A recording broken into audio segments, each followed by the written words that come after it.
Hello everyone and welcome to Margdarshan. Potential and concept education के इस session में हम हर हफ्ते ट्राई करते हैं कि आपके मेडिकल और इंजीनियरिंग रिलेटेड जितने भी क्वेश्चंस हैं हमारे टेस्ट सीरीज के ऊपर हो, हमारे चाहे प्रिपरेशन के ऊपर हो, we try to solve that out, क्योंकि कई सारे कंफ्यूजन्स होते हैं जो आपके दिमाग में होते हैं लेकिन आप वो बोल नहीं पाते।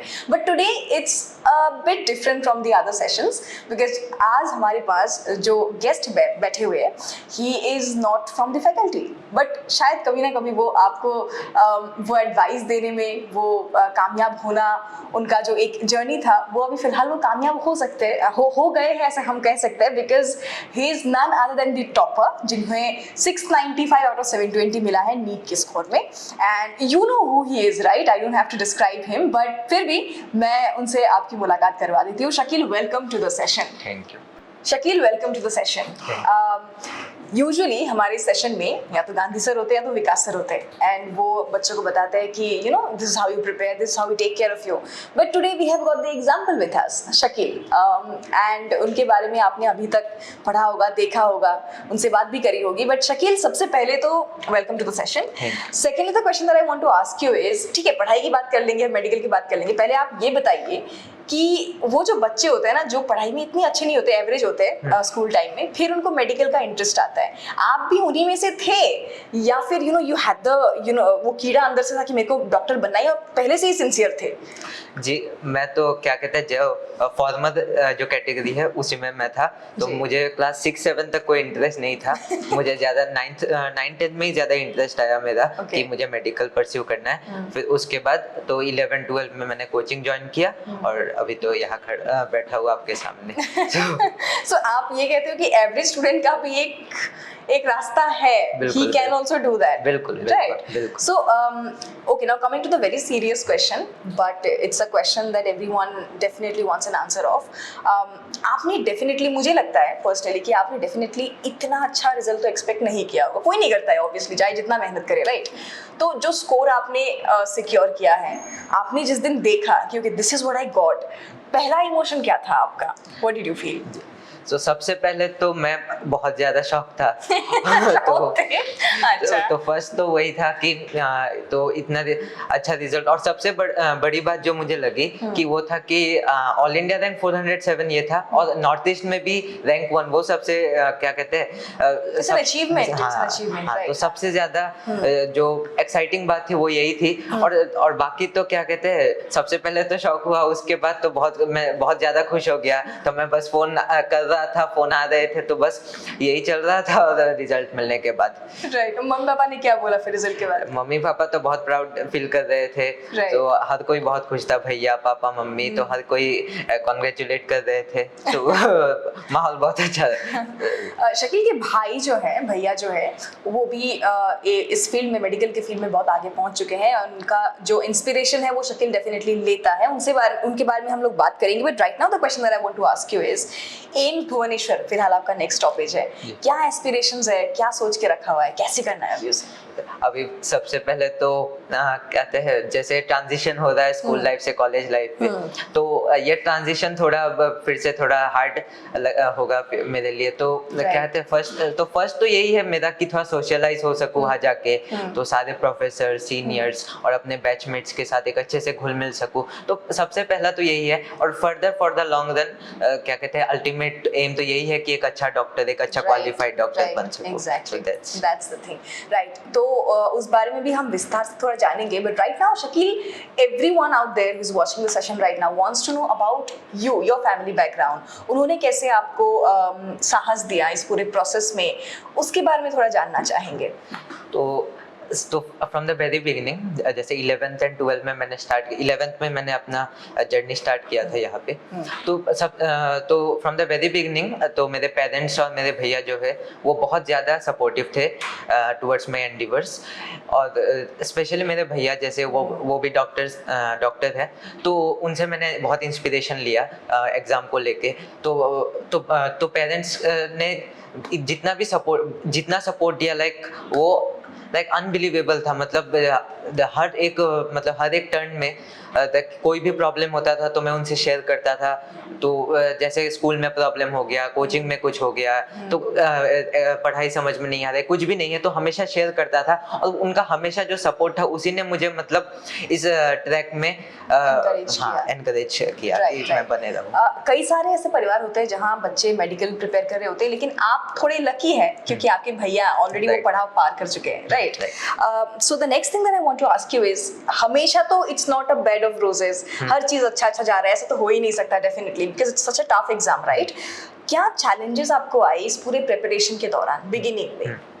तो जो टिपिकल प्रॉब्लम्स जो आते हैं, जो किसी भी एस्पिरेंट के साथ होते हैं, तो जैसे डीमोटिवेशन हो गया, फिर उसके बाद टेस्ट, जो रेगुलर टेस्ट होते थे उसमें नंबर नहीं आते थे कभी कभी जो एक्सपेक्ट करते थे हम, या फिर कोई टॉपिक समझ में नहीं आ रहा था, कभी कभी स्कूल के असाइनमेंट का कुछ इश्यू हो गया, स्कूल में कुछ प्रॉब्लम हो गया, तो ये स्कूल रेगुलर अटेंड करने का, फिर थकान हो जाती थी। तो जो नॉर्मल, जो एक टिपिकल स्टूडेंट जो फेस करता है जो प्रॉब्लम्स, वो सब मैंने फेस किए हैं। तो अल्टीमेटली डिमोटिवेशन, ये सारे प्रॉब्लम्स मैंने फेस किए हैं किसी ना किसी एक्सटेंट तक। तो ये तो मतलब जो भी एक नॉर्मल बच्चा स्टूडेंट जो फेस करता है वो सब मैंने फेस किया हुआ है, और सो उसको किसी तरह मतलब ओवरकम किया है मैंने बस। राइट। तो ऐसा कोई मोमेंट आपको याद होगा इस वक्त कि जो एकदम बॉटम मोमेंट था कि मतलब यहाँ मेरे को करना ही नहीं है, ऐसा कभी हुआ था? याद है मेरा 12th के एंड में मुझे ऐसा लग रहा था कि अब और नहीं हो पाएगा, क्योंकि जैसे हम लोग का जैसे तब बोर्ड्स आ गया था, बोर्ड्स के प्रैक्टिकल शुरू हो गए थे, और तब तक सिलेबस भी थोड़ा बाकी था मेरा, और उसके बाद नीट भी, बस नीट का भी डेट अनाउंस कर दिया गया था 7 मई को, तो प्रिपरेशन उस हिसाब से अपने हिसाब से चल नहीं रहा था। तो उसके बाद प्रेशर भी बहुत था असाइनमेंट सबमिट करने का, और क्या कहते हैं, और जैसे स्कूल में फिर पीरियोडिक टेस्ट, ये सब सारे टेस्ट जो थे, तो अल्टीमेटली जितना भी 2 साल का जो भी बर्डन था वो सब 12th के एंड में जाके लग रहा था ऐसा कि मतलब और नहीं हो पाएगा, गिव अप करना है। तो वो एकदम बॉटम मोमेंट था मेरे लिए। राइट। हर कोई बच्चा एक्चुअली इस चीज से गुजरता है, right? They should not be demotivated. आपने देखा होगा इनके, he is the topper and he was also demotivated just the way you are demotivated sometimes. So उससे वो ठहरना नहीं है, वहां पे स्टॉप नहीं होना है, वहां से आगे बढ़ना है। ही is the best example right now you can see. So right now I would want to ask, क्योंकि मार्केट में कई सारे कोचिंग इंस्टीट्यूट्स हैं regarding medical, regarding engineering, potential and concept ही आपके दिमाग में क्यों आया? तो जब मैं 10th में, जैसे सबको पता है कोविड का सिचुएशन चल रहा था, मेरा जब 10th चल रहा था तब कोविड-19 का सिचुएशन बहुत चल रहा था, तो सब ऑनलाइन था। तो तब 2020 की बात है। हाँ, राइट। तो क्या कहते हैं, तो तब मैं सोच रहा था 10th के एंड में, मैं सोच रहा था कि मैं कौन सा कोचिंग लूँ। तो तभी मुझे तब यहाँ पे एक स्कॉलरशिप टेस्ट होता था, पीसेट एग्जाम बोल के, तो वहाँ पे तो मैं सब एनालाइज कर रहा था। तो मैंने देखा कि कंसिस्टेंटली नॉर्थ ईस्ट में पीएनसी बहुत अच्छा कर रहा है, जैसे ईयर बाय ईयर इसके रिजल्ट इंप्रूव हो रहे हैं, और पास्ट में भी बहुत अच्छे टॉपर्स, और and the amount of students who are getting into medical college that was consistent. So उस हिसाब से मैंने पीसेट एग्जाम लिखा, तो उसमें मैंने टॉप किया था, तो उसकी वजह से फर्दर मुझे 50% स्कॉलरशिप मिला था। तो उसके बाद मैंने फिक्स कर दिया कि मैं अपना 11th एंड 12th का प्रिपरेशन, नीट का प्रिपरेशन यहाँ से करूंगा। राइट। तो टॉपर की जो जर्नी है शकील की लाइफ में वो बहुत पहले शुरू हो चुकी थी, if I am not wrong. आपसे पूछना चाहेंगे कि एजुकेटर्स, यहाँ के फैकल्टीज जो हैं, ठीक है, आपने ब्रांड देखा, I mean that's not the right word to say here, but चलो ठीक है, आपने ब्रांड देखा क्योंकि इनका कंसिस्टेंट रिलेशनशिप है, रिजल्ट्स आते हैं, आपने चूज किया। Did you find the actual difference आके फैकल्टीज के कंट्रीब्यूशन के हिसाब से?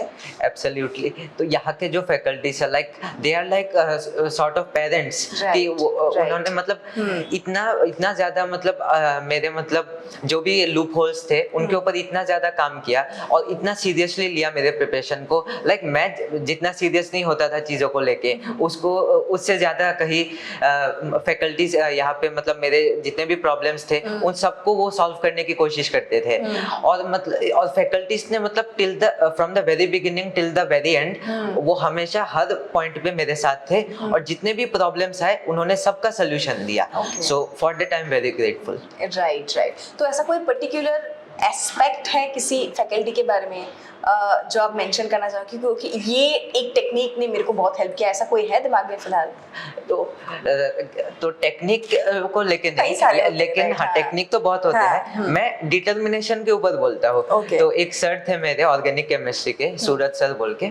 तो उन्होंने तो मतलब मेरा 12th में आके मुझे ऑर्गेनिक केमिस्ट्री समझ में नहीं आता था बहुत ज्यादा. अच्छा. तो मैं हर दिन आके सर को बोलता था सर समझ नहीं आ रहा ऑर्गेनिक केमिस्ट्री बिल्कुल भी. तो हमेशा सर बोलते थे पेशेंस को आ जाएगा. तो हमेशा जो भी एकदम सिली मिस्टेक सिली क्वेश्चन भी जब मैं पूछता था तो हमेशा पेशेंस के साथ उन्होंने जवाब दिया. हमेशा मतलब इतना डिटर्मिनेशन मतलब मैंने और किसी टीचर में नहीं देखा. हाँ, तो मतलब बाकी सब टीचर अच्छे थे बट उन्होंने मतलब इतना पेशेंटली इतना अच्छे से समझाया मुझे सारे चीजों को कि बाद में जो स्टार्टिंग में जिस सब्जेक्ट से सबसे ज्यादा डर रहा था मैं, लास्ट में जाते जाते वो सब्जेक्ट ही मेरा फेवरेट हो गया. तो मतलब सूरज सर इन्होंने मतलब बहुत ज्यादा, जैसे 12 में मैंने कहा मेरा एक लो पॉइंट भी आ गया था. सो सूरज सर एक रीजन है जिसकी वजह से मैं उसको ओवरकम कर पाया. Wow, that's great. I mean, you know, आप 12th की बात कर रहे हैं फिलहाल ये, तो 12th तो अभी उसके थोड़ी दिन बाद ही आपका एंट्रेंस था, राइट? तो ये एक वक्त होता है जिसमें ना people should have actually said कि अरे यार तुमको इतना बेसिक नहीं पता, ऑर्गेनिक केमिस्ट्री के बारे में नहीं पता, तो they didn't do that. They actually paved the way, right? Encourage करके, right? That's a great thing. Practice makes a man perfect. सब ये बोलते हैं, right? And obviously you also agree to that. तो इतना बड़ा एक एंट्रेंस या फिर इतना बड़ा एग्जाम देने से पहले प्रैक्टिस कराना भी जरूरी होता है. ANTS हमारा ये फॉर्मेट है, उसने आपको किस तरह से हेल्प किया? तो ANTS जो एग्जाम है वो उसमें नॉर्थ ईस्ट के सारे बहुत सारे बच्चे ऑलमोस्ट 1000 से ज्यादा पार्टिसिपेट करते हैं. मैंने भी पार्टिसिपेट किया था उसमें. तो इसमें जो सबसे पहले तो पेपर के बारे में अगर मैं कहूँ तो the pattern was 100% like NEET and most of the questions in this paper they were very similar to NEET. And 2023 में जो क्वेश्चंस आए नीट में almost 80 to 90% as it is ANTS से आए. ऐसा मुझे लगा. सो ANTS पेपर तो क्वालिटी तो बहुत अच्छा था और फर्दर जो इतने सारे स्टूडेंट्स जो पार्टिसिपेट करते हैं तो जब उसका जो रिजल्ट कंपाइलेशन होता है तो उससे हमें ये भी पता चलता है हम कहाँ स्टैंड करते हैं. एनालिसिस होता है कि हम कहाँ स्टैंड करते हैं. और उसके बाद हर एग्जाम के बाद वहाँ क्या कहते हैं आपका यूट्यूब में इसका सोल्यूशंस आ जाते हैं, लाइव सोल्यूशंस. तो उससे हम फर्दर आइडिया लगा सकते हैं कि कौन से कॉन्सेप्ट हमने पढ़ने हैं अच्छे से, कौन सा कॉन्सेप्ट थोड़ा वीक रह गया है. तो मतलब पूरे जर्नी में ANTS का बहुत बड़ा योगदान है. Exactly. And do you suggest कि जो बच्चे अभी अपकमिंग हैं उनको भी इस सीरीज में पार्टिसिपेट करना चाहिए? Yes, absolutely. Because that actually helps you be prepared for the entrance much before the entrance, right? Yes. अभी हमने पढ़ाई की बात करी, एंट्रेंस की बात करी, अभी एक बैलेंस की बात करते हैं. जो पर्सनल लाइफ होता है, हम सब इंसान हैं, हमें भी थोड़ा रिलैक्सेशन चाहिए होता है, but anyone who is preparing for medical या फिर इंजीनियरिंग उनके पास उनका पर्सनल लाइफ होता ही नहीं है. That's what a lot of people believe. Shakeel, आप बताएं कि आपका पर्सनल लाइफ का डेफिनेशन कैसे देंगे आप इन 2 सालों में? तो पर्सनल लाइफ सबसे पहले तो मैं ये बोलना चाहूंगा कि जो स्टूडेंट्स होते हैं वो अपना पर्सनल लाइफ को बस वो सोशल मीडिया ये सब समझ लेते हैं.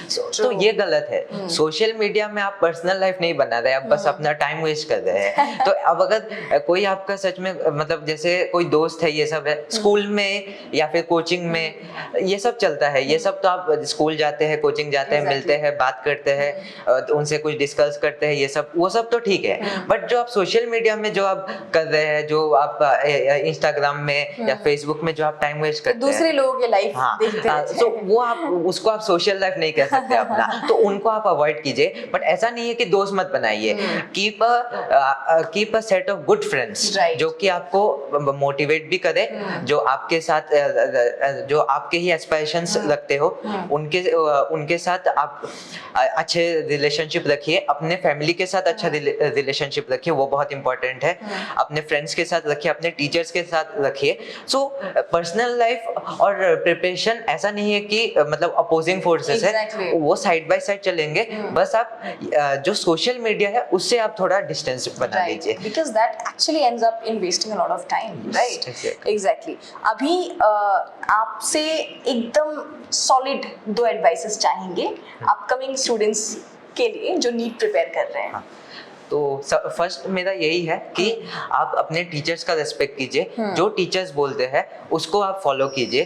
आप अपने जो भी आपको मटेरियल मिलता है, जो भी टेस्ट सीरीज आप देते हैं, उसको आप 100% डिटर्मिनेशन के साथ कीजिए। तो उससे आप, मैं श्योर हूँ कि जितने भी आपके प्रॉब्लम्स है, बैकलॉग हो, कुछ भी हो, वो आप डिटर्मिनेशन से अगर आप नॉर्मली पढ़ेंगे तो ज़्यादातर प्रॉब्लम्स इसी से सॉल्व हो जाएंगे। और सेकंड ये है कि आप ज़्यादा गोल ओरिएंटेड ना होइए कि मतलब अभी से आप ये मत सोचिए कि मुझे कौन सा एम्स मिल सकता है इस मार्क के ऊपर, या कौन सा कॉलेज में मुझे जाना है। वो आप देख लीजिएगा जब आपको मार्क्स मिलता है on paper, on the report card. तो पहले अभी सिर्फ आप अपने कॉन्सेप्ट के ऊपर ध्यान दीजिए, अपने सब्जेक्ट्स के ऊपर ध्यान दीजिए, अपनी जर्नी के ऊपर ध्यान दीजिए। तो जब आप एग्जाम दे देते हैं, जब मार्क्स आ जाते हैं, तो आप खुद ब खुद आप डिसाइड कर सकते हैं कौन से कॉलेज में। तो अभी से इतना फ्यूचर के बारे में ना सोचिए। और ये तो बिल्कुल मत सोचिए कि मैं नहीं कर सकता। सो यही है कि बहुत लोग अपने आप को अंडर एस्टिमेट कर लेते हैं। So that is a very grave mistake. Exactly. Shakeel has been that student जो उन्होंने हमारी ये सेशन से पहले भी बात हुई थी, तो मैंने उन्हें पूछा था कि आप पहले से ब्रिलियंट थे या फिर एवरेज थे, and he honestly replied to me कि वो एवरेज थे। तो ये मत सोचिएगा कि मैं एवरेज हूँ, मेरे से हो नहीं पाएगा। Shakeel I think is the best example you can see right now. Okay, having said that Shakeel, अभी तो आपका एक बहुत बड़ा पड़ाव पार हो गया है, नो डाउट अभी से और ज्यादा मेहनत है आगे, but we can definitely see a good doctor coming up in the coming years, right? तो आपने अपनी इस जर्नी को कैसे सोचा है कि सोसाइटी के लिए आपने कुछ अगर सोच के रखा है, या फिर in any specific medical line, मुझे इस लाइन में जाना है, उस तरीके से आपने कुछ सोचा हुआ है? जी, अभी तो बहुत जल्दी हो जाएगा कि कौन से मेडिकल लाइन के बारे में, बट सोसाइटी के ऊपर तो ये है ही कि मतलब जहाँ पे जिस जगह ने मतलब सब कुछ दिया, तो वहाँ के फर्दर मैं जितना हो सके अपने हिसाब से करना है, क्योंकि डॉक्टर्स तो है one of the most respected profession है। तो मैं बस यही उम्मीद करता हूँ कि जितने भी एथिक्स है, जो भी है, वो उसको मैं अच्छे से फॉलो कर सकूं इन द फ्यूचर। और तो यही, बाकी तो और कुछ। आई थिंक शकील के साथ आज जो कन्वर्सेशन हुआ है उससे आप लोगों के कई सारे डाउट्स क्लियर हुए होंगे, इंस्पिरेशन भी मिला होगा डेफिनेटली। डीमोटिवेट बिल्कुल नहीं होएगा, because the topper himself is saying कि डीमोटिवेट वो भी हुए थे, लेकिन वो होता है, that's just a phase of life and you just go through it, right? Margdarshan के इस सेशन में we hope that it has helped you to an extent. अगले सेशन में हम आपसे जरूर मिलेंगे एक नए टॉपिक के साथ। तब तक आपकी कुछ अगर क्वेरीज है, कंफ्यूजन है, तो नीचे कमेंट सेक्शन में कमेंट डाउन जरूर कीजिएगा। We are also in our social media handles, Instagram, Facebook and YouTube. Please follow us for that. और कुछ अगर क्वेश्चंस है हमारे उन हैंडल्स में भी आप हमें भेज सकते हैं। Thank you so much for watching us. Next session में एक दूसरे सब्जेक्ट के साथ आपसे जरूर मुलाकात होगी।